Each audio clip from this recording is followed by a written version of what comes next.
Yes, good morning everyone. Good morning, sir. Good morning beta, good morning. Morning, sir.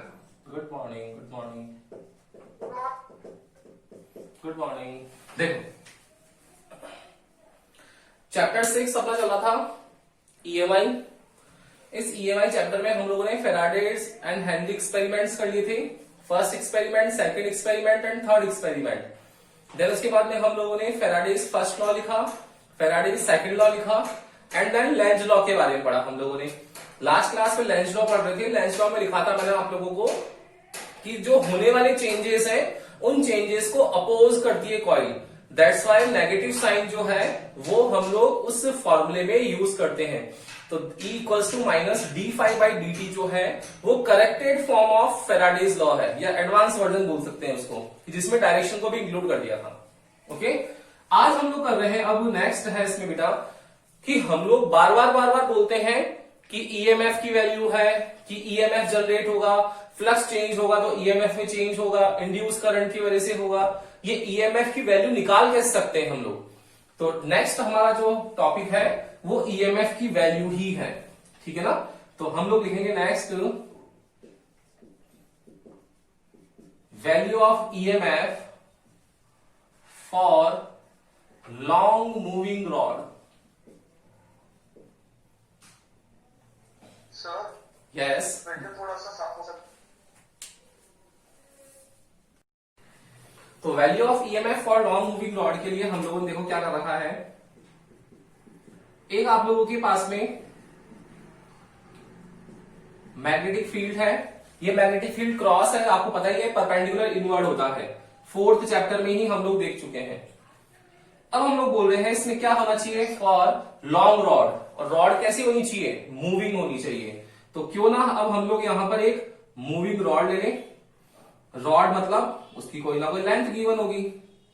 ये आप लोगों के पास में एक रॉड है, v वेलोसिटी से मूविंग कर रही है and length is given by small l। Now क्या होगा देखना, ध्यान से देखना, इंपॉर्टेंट है और आपको समझ में आएगा कि बहुत इजीली हम लोगों ने first chapter two fifth chapter तक कैसे कंप्राइज कर लिया एक ही टॉपिक के अंदर सारी चीजों को। ध्यान से देखना, फर्स्ट टॉपिक में लिखा था हम लोगों ने फर्स्ट चैप्टर में कि स्टैटिक चार्ज जनरेट करेगा कौन सा field? Electric field. And moving charge generate करेगा magnetic field. Now static charge electric field अगर जनरेट कर रहा है दैट मीन्स यहां पर चार्ज जो होगा वो स्टेबल होगा एंड मूविंग की वजह से मैग्नेटिक फील्ड होगा। अब देखना यहां कैसे हम लोग उस चीज को अप्लाई कर सकते हैं। ये रॉड है, मैग्नेटिक फील्ड में प्रेजेंट है, दैट मीन्स इस कंडक्टिंग रॉड के ऊपर, नॉन कंडक्टिंग तो हो नहीं सकती ना, नॉन कंडक्टिंग मैग्नेटिक फील्ड में क्या करेंगे? कंडक्टिंग रॉड है, ये चार्ज होगा इस पर। वो चार्ज जब तक ये वेलोसिटी v से मूविंग नहीं कर रहा है तब तक कौन सा चार्ज है इसमें? वही चार्ज जो प्रेजेंट है। कौन सा है भाई? स्टैटिक चार्ज है। अब वही स्टैटिक चार्ज जो है वो अगर उस चार्ज को अगर v वेलोसिटी से मूविंग करवा दें मैग्नेटिक फील्ड में, तो बताओ उस पर मैग्नेटिक फोर्स लगेगा नहीं लगेगा? बिल्कुल लगेगा। फोर्थ चैप्टर में आप लोगों ने पढ़ रखा है कि जो मैग्नेटिक फोर्स होता है वो दो ही तरीके का होता है, दो फॉर्मूले होते हैं उसके।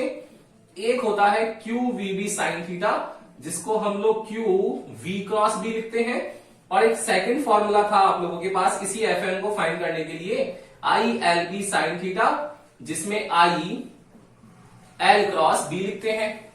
अगर करंट फ्लो हो रहा हो तब तो हम लोग ये फॉर्मूला यूज करेंगे, और अगर आप लोगों के पास चार्ज गिवन है तब हम लोग ये फॉर्मूला यूज करेंगे। अभी तक ये स्टेबल है, कोई करंट का फ्लो नहीं कर रहा, दैट मीन्स इसके अंदर चार्ज अवेलेबल है, तो हमारे को मैग्नेटिक फोर्स के लिए कौन सा फॉर्मूला अप्लाई करना चाहिए? QVB sin theta. ध्यान रखना ही चीजें, मैग्नेटिक फोर्स दो तरीके के होते हैं, इलेक्ट्रिक फोर्स एक ही तरीके का होता है, FE इक्वल्स टू QE। बस वहां पर फर्स्ट चैप्टर में आप लोगों के पास इलेक्ट्रिक फोर्स का एक ही फॉर्मूला था ले लेकर के QE, और यहां पर दो फॉर्मूले हैं QVB sin theta, ILB sin theta. अब देखो ध्यान से देखो, यहां पर फोर्स लगेगा उन चार्जेस पर, तो किसी भी ऑब्जेक्ट के पास में अगर कंडक्टर है तो जितने पॉजिटिव चार्ज होते हैं उतने के उतने नेगेटिव चार्ज होते हैं। फर्स्ट चैप्टर में देखा था हम लोगों ने इंडक्शन वाले में, आपको याद हो तो मैंने एक रॉड बताई थी और एक इलेक्ट्रिकली न्यूट्रल ऑब्जेक्ट लिया था, उसके अंदर equal number of positive and negative थे कंडक्टिंग की वजह से। तो equal number of positive and negative ions available है तो इलेक्ट्रिकली न्यूट्रल ऑब्जेक्ट है। अब देखो उसमें देखना ध्यान से क्या होने वाला है, Q V B sine theta. तो वेलोसिटी और मैग्नेटिक फील्ड की जो डायरेक्शन होगी वही डायरेक्शन तो उस पर लगने वाले फोर्स की होगी चार्ज पर। देखो वेलोसिटी की डायरेक्शन क्या है बेटा, यहां पर वेलोसिटी डायरेक्शन बताओ क्या है, आई कैप। मैग्नेटिक फील्ड की डायरेक्शन क्या है, परपेंडिकुलर इनवर्ड है तो माइनस के कैप। अगर डायरेक्शन को देखें हम लोग तो ये आई जे के, तो के क्रॉस आई कितना होता है, जे होता है, तो आई क्रॉस के है तो ये क्या हो जाएगा, माइनस ऑफ जे हो जाएगा, तो माइनस माइनस कितना हो जाएगा, plus J. That means magnetic force जो होगा वो उस पर प्लस जे के डायरेक्शन में लगेगा।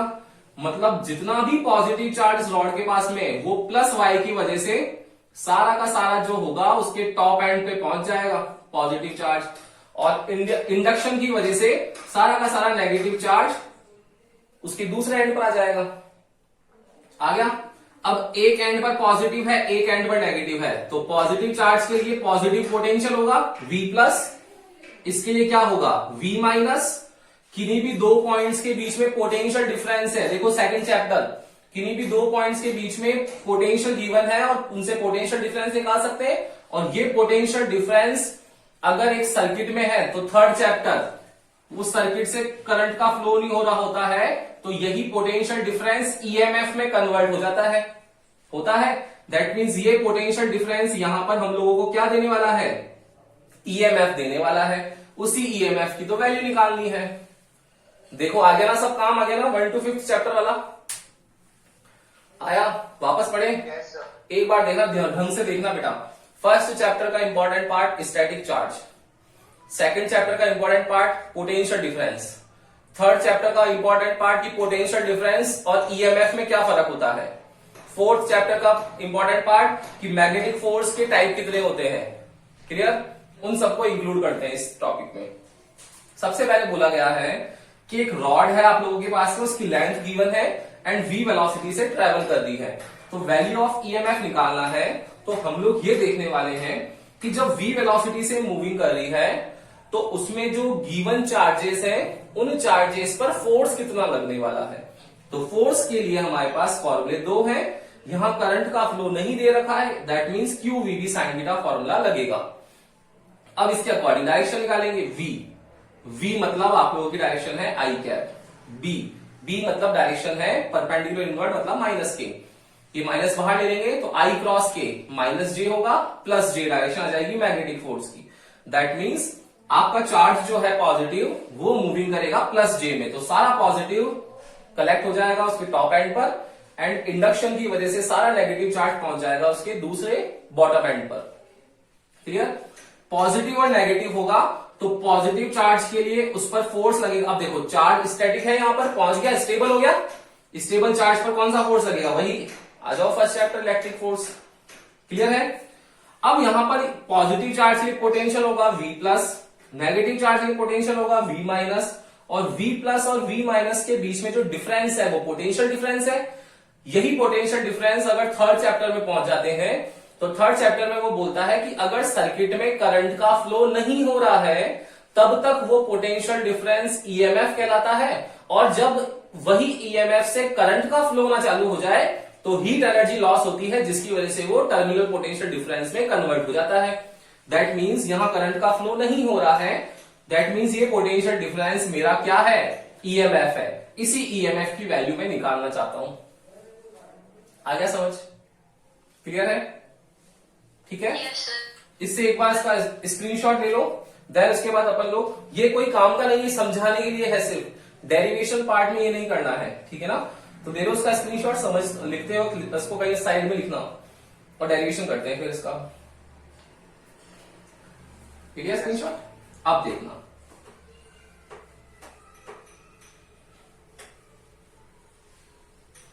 इसका डेरिवेशन करते हैं अब हम लोग। When a long rod is moving with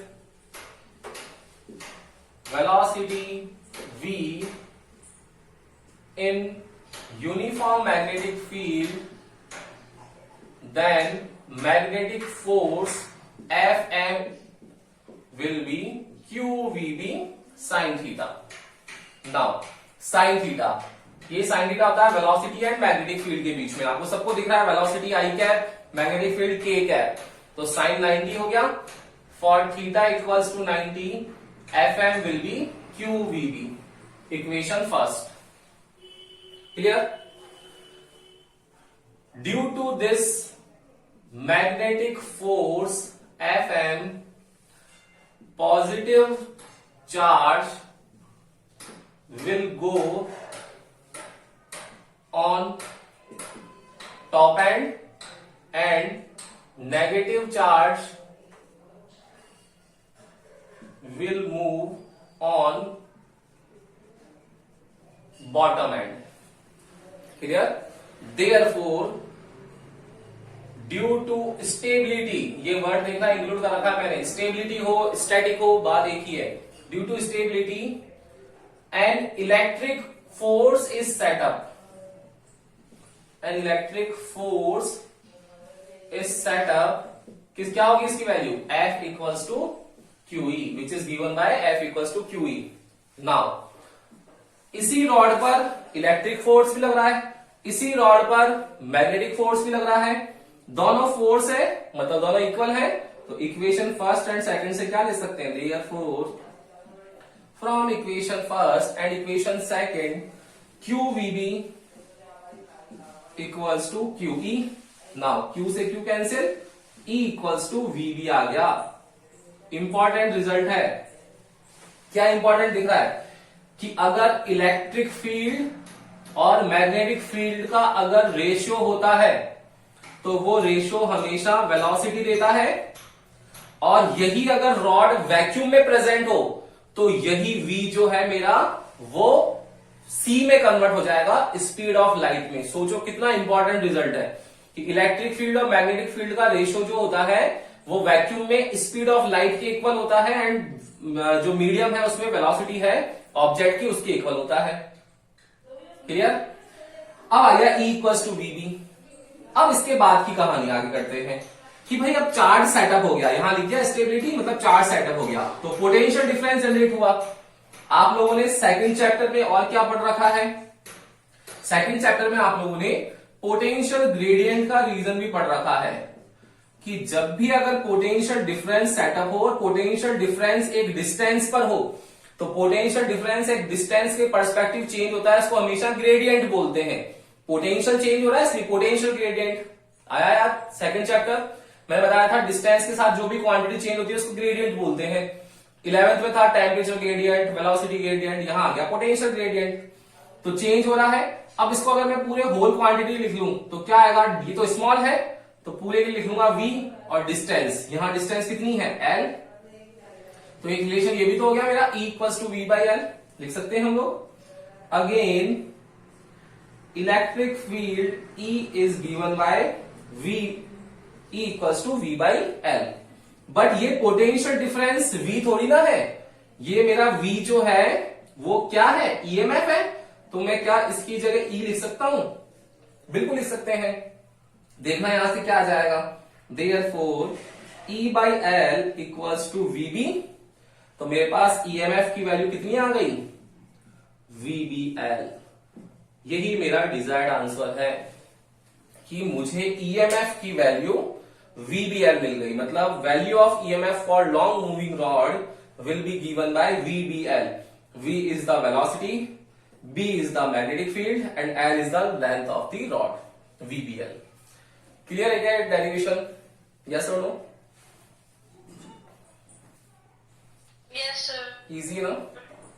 ले लो इसका एक बार स्क्रीनशॉट, और अब हम लोग चलते हैं फिर नेक्स्ट टॉपिक पर।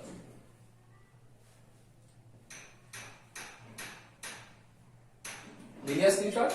अब देखना नेक्स्ट टॉपिक है, तो ये ध्यान रखना बेटा, ये ईएमएफ की जो वैल्यू ना VBL, ये इंपॉर्टेंट टॉपिक है, ये सारे चैप्टर्स इंक्लूड करता है आपके।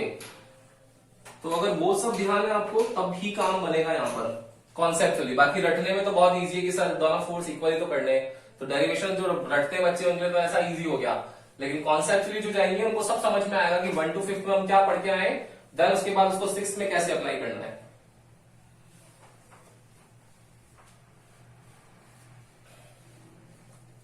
नेक्स्ट है यहां पर मैथमेटिकल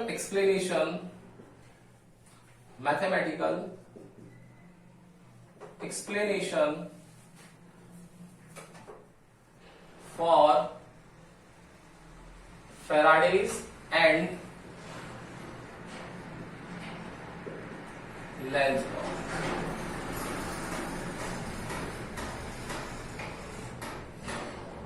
फॉर इंडक्शन, भाई फेराडे और लेंज लॉ ने क्या बोला था? इन्होंने बोला था कि कोई भी कॉइल है, उस कॉइल में आप करंट का फ्लो करो। मैंने आपको एक फ्लो डायग्राम बनवाया था, याद है क्या?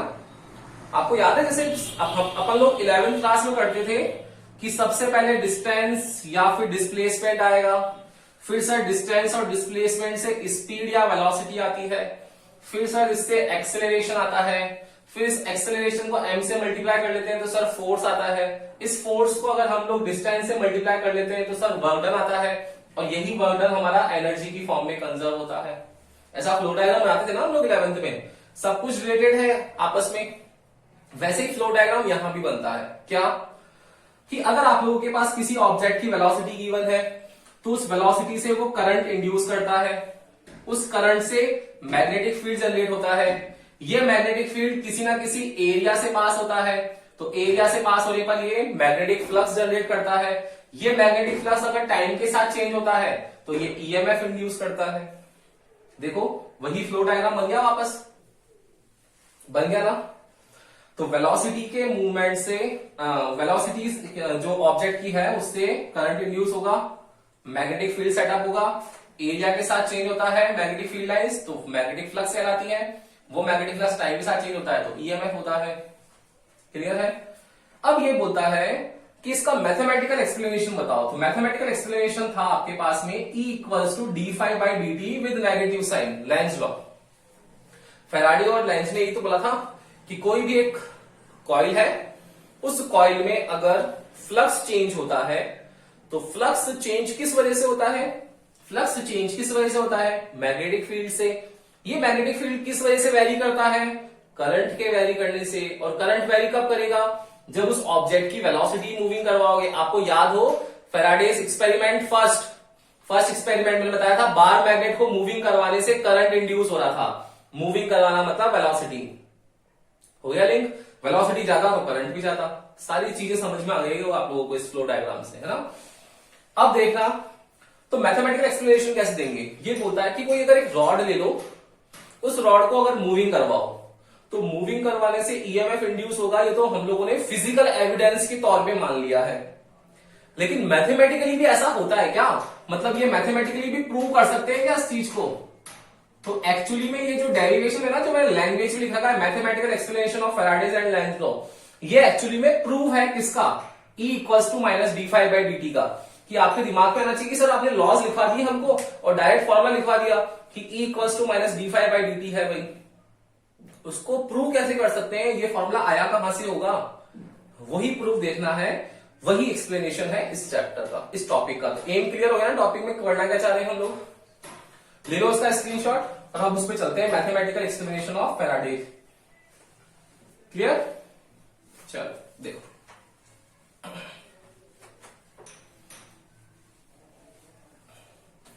अब है मैथमेटिकल एक्सप्लेनेशन में कि एक आप लोगों के पास में फिर वही रॉड है।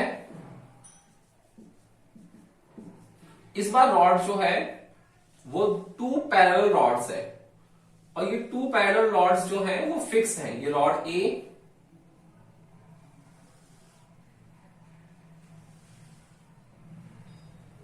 ये rod B,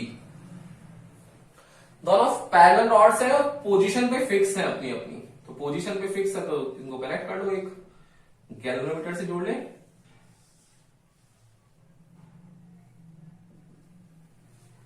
fix rod, in fix rod पर मैंने क्या करा? एक मूविंग रॉड लगा दी,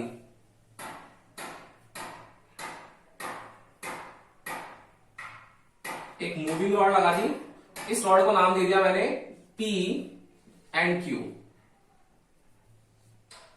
इस रॉड को नाम दे दिया PQ। इस लेंथ, इस PQ की लेंथ दे दी मैंने L। क्लियर? अब देखना, ध्यान से देखना सब जने, दो आप लोगों के पास पैरेलल रॉड्स है, एक PQ जो है वो वेलोसिटी v से मूविंग कर रही है। मुझे बताओ कि वेलोसिटी से मूविंग करता है तो क्या जनरेट करता है भाई? करंट जनरेट करता है ना। करंट। तो ये एक टाइम के बाद में यहां पर आकर के किसी ना किसी पोजीशन पे पहुंच जाएगी क्या बेटा? इस पोजीशन पे पहुंच जाएगी। वो टाइम इंटरवल होगा स्मॉल टाइम इंटरवल dt। इस पोजीशन पे पहुंच गई। ये पोजीशन मैंने ले ली, मान लो ये P डैश है और ये Q डैश है। क्लियर? तो हम लोगों को तो ये प्रूव करना है कि E इक्वल्स टू माइनस d∅dt आ जाए। कैसे प्रूव कर सकते हैं? देखना कि एक रॉड है PQ जिसकी लेंथ गिवन है L, ये यूनिफॉर्म मैग्नेटिक फील्ड में v वेलोसिटी से ट्रेवल कर रही है। अब v वेलोसिटी से ट्रेवल कर रही है तो माइंड में आएगा कितनी डिस्टेंस कवर कर रही है। तो आपको सबको पता है 11th क्लास में कि speed equals to sir distance upon time होता है। तो अगर हमें किसी भी ऑब्जेक्ट की डिस्टेंस निकालनी होती है तो स्पीड और टाइम को मल्टीप्लाई कर लेते हैं। दैट मीन्स इसकी स्पीड दे रखी है वेलोसिटी v एंड टाइम दे रखा है यहां पर dt। मतलब ये जो रॉड PQ है ये P डैश Q डैश तक पहुंचेगी तो यही तो डिस्टेंस कवर करेगी। तो इसकी डिस्टेंस यहां से यहां तक, ये जो डिस्टेंस है वो कितनी आ जाएगी? v into dt। और ये जो dt लिखा हुआ है, ये dt क्या है? टाइम इंटरवल है कि dt टाइम में यहां से यहां पहुंच गई है। तो टोटल डिस्टेंस कितनी कवर करी इसने? v into dt। क्लियर? अब आपके माइंड में आएगा कि सर इसने यहां से यहां तक जब डिस्टेंस कवर कर ली है तो अगर हम लोग यूनिट और डायमेंशन का बेसिक कॉन्सेप्ट पकड़ ले तो बेसिक कॉन्सेप्ट में सर सबसे पहले चीज आती है मीटर, देन उसको मीटर को फिर मल्टीप्लाई करो तो मीटर स्क्वायर, फिर मल्टीप्लाई करो तो मीटर क्यूब, और देन फिर इससे आगे सारी चीजें चलती है बेसिक क्वांटिटी से। फंडामेंटल क्वांटिटी यही हुआ करती थी। तो देखो डिस्टेंस आ गया, तो डिस्टेंस से मैं क्या निकाल सकता हूं? एरिया निकाल सकते हैं। देखो एरिया निकाल लूंगा, कैसे निकालूंगा? रॉड PQ है, ये PQ रॉड अगर P डैश Q डैश पे पहुंच गई तो बताओ बेटा कितना एरिया कवर किया इसने? क्या एरिया कवर किया क्या इसने? P dash Q dash Q, ये एरिया दिख रहा है सबको? ये एक रेक्टेंगल की फॉर्म में है, रेक्टेंगल की फॉर्म में है, that means L into B करेंगे तो L कितनी है इसकी? लेंथ L, और B कितना हो जाएगा इसका? V into dt। यस और नो? हो जाएगा। इस L और V dt को मल्टीप्लाई कर लेंगे तो हमारे पास आगे की चीजें आना चालू हो जाएगी, है ना? क्यों? क्योंकि फ्लो डायग्राम पढ़ा है अपन ने। फ्लो डायग्राम क्या था? वेलोसिटी से क्या आता है? करंट, करंट से क्या आता है? मैग्नेटिक फील्ड, ये एरिया के साथ चेंज होता है तो आता है फ्लक्स और आता है EMF। मैग्नेटिक फील्ड दे रखा है, देखो मैंने एरिया निकाल लिया तो मैग्नेटिक फील्ड और एरिया से क्या आ जाएगा मेरा? फ्लक्स, और उस फ्लक्स से देखो EMF इजीली निकाल लूंगा मैं। देखो मैंने इस फ्लो डायग्राम का कैसा यूज किया और कैसे मेरा आंसर आ गया प्रूव करने के लिए। तो ये ध्यान रखना, ये इंपॉर्टेंट है। किसी भी बुक में नहीं दे रखा है, अपने को अपने साइंस से बनाना है कि कैसे इसको हम लोग कन्वर्ट कर सकते हैं। देखो ध्यान से देखना, क्या करेंगे हम लोग? Because rod PQ is moving on two stable parallel rods, two stable parallel rods A and B with velocity v. Clear? Therefore covered distance कितनी होगी? covered distance v into dt। ये देख चुके हैं हम लोग। क्लियर है? अब इसका कोई काम नहीं रहा, हटा दो उसको। ये v इंटू dt डिस्टेंस आ गई। Therefore covered area by rod PQ in moving is P dash Q dash Q, P dash Q dash Q। ये एरिया है, तो एरिया कितना होगा L इंटू बी, एल ही है और विड्थ उसकी V इंटू डेल्टा टी है। स्मॉल देखो स्मॉल मूवमेंट हुआ है तो ये स्मॉल एरिया है, dA equals to L into V into D T.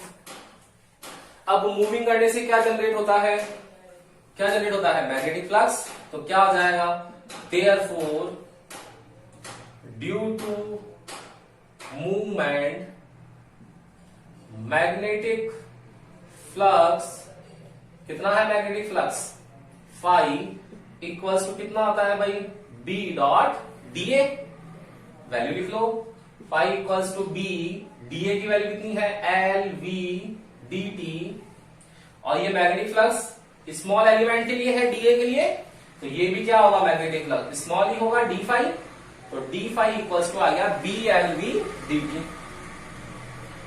क्या आप लोगों को कुछ दिख रहा है क्या यहाँ पर जो कन्वर्ट हो सकता है, दिख रहा है? देखो सबको दिख रहा होगा कि सर इस डी फाई के नीचे अगर डी टी लेके आ जाए तो ये बच जाएगा वीबीएल, बच जाएगा ना, और ये वीबीएल अगर आ गया तो सर ये वीबीएल तो ईएमएफ के इक्वल होता है लॉन्ग मूविंग रॉड के लिए, देख चुके हैं पहले वाले टॉपिक में जस्ट। तो क्या होगा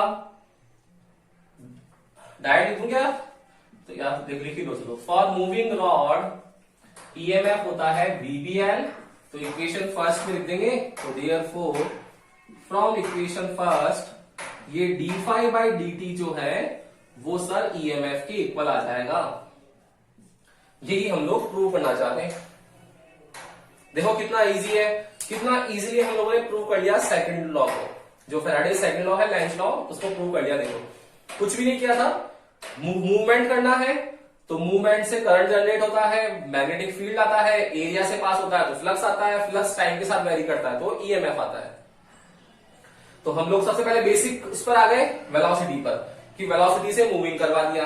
अब मूविंग करवाते दिमाग में आना चाहिए कि एरिया कवर कर रहा है, तो एरिया के लिए मतलब लेंथ और विड्थ चाहिए, तो अपने पास क्या हुआ उसकी डिस्टेंस निकाल लिया अपन ने v इंटू डी टी, उससे एरिया निकाल लिया। एरिया आते ही अपने पास फ्लक्स का फॉर्मूला है D phi equal to B dot D A, उससे फ्लक्स आ गया, वैल्यू आ गई लॉन्ग रॉड के लिए ईएमएफ आ गया। तो D phi by D T equal to EMF जो है ये मैथमेटिकल एक्सप्लेनेशन है फैराडेज लॉ का। क्लियर है क्या दोनों टॉपिक आज के बेटा, क्लियर है ना? Yes sir.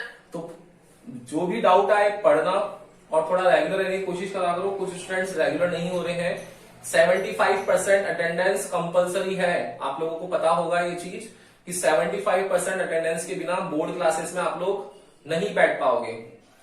तो 75% अटेंडेंस कंपलसरी है, चाहे कोरोना हो चाहे कुछ भी हो। ऑनलाइन क्लासेस रेगुलर चल रही है आप लोगों की, तो आप लोगों को अटेंडेंस जो है वो 75% से अबव रखनी है, ठीक है ना?